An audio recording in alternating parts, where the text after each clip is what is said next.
யாரையா இருந்தாலும் போன்னு சொல்லப்படாது. பையன் பள்ளிக்கூடம் போயேண்டா பள்ளிக்கூடம் சொல்லாதீங்க, போயிட்டு வா. ஏன்னா அஸ்துன்னு ஒரு தேவதை, அது கண்ணுக்கு தெரியாம அப்படி போயிட்டே இருக்கும். அதுக்கு வேற வேலையே கிடையாது. ததாஸ்து ததாஸ்து. இன்னைக்கு யாகம் பண்ணும்போது ஒருத்தர் மந்திரம் சொல்லுவார். கோடி அர்ச்சனை பண்ணும்போது 4 பேர் நிற்பாரு, ஒருத்தர் தான் சொல்லுவாரு, மீதி 3 பேரும் ததாஸ்து அப்படியே ஆகட்டும் சொன்ன மாதிரி அர்த்தம். அவர் 100 தடவை சொன்னா 4 பேர் ததாஸ்துனா 400 தடவை சொன்ன மாதிரி அர்த்தம். ததாஸ்துனா அப்படியே ஆகட்டும். அந்த தேவதை சொல்லிக்கிட்டே போகும். அதுக்கு ஒன்றும் தெரியாது, அது நடந்துகிட்டே இருக்கும், அது பறந்துகிட்டே இருக்கும். அப்படியே ஆகட்டும் அப்படியே ஆகட்டும் அப்படியே ஆகட்டும். அது நம்ம தலைக்கு வர்ற நேரத்தில் நம்ம வாயிலிருந்து ஒரு தப்பான வார்த்தை வந்தா ததாஸ்து. நாக்கில் சனியை இருப்பாண்டி ஏதாவது சொல்லி தொலைக்காது ததாஸ்துமா.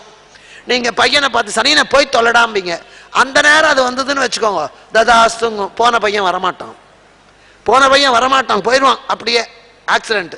அதனால சொல்லப்படாது. கெட்ட பல பேர் எழுப்புற போதே கண்ணா எழுந்துரு, சனியனை எழுந்திரி.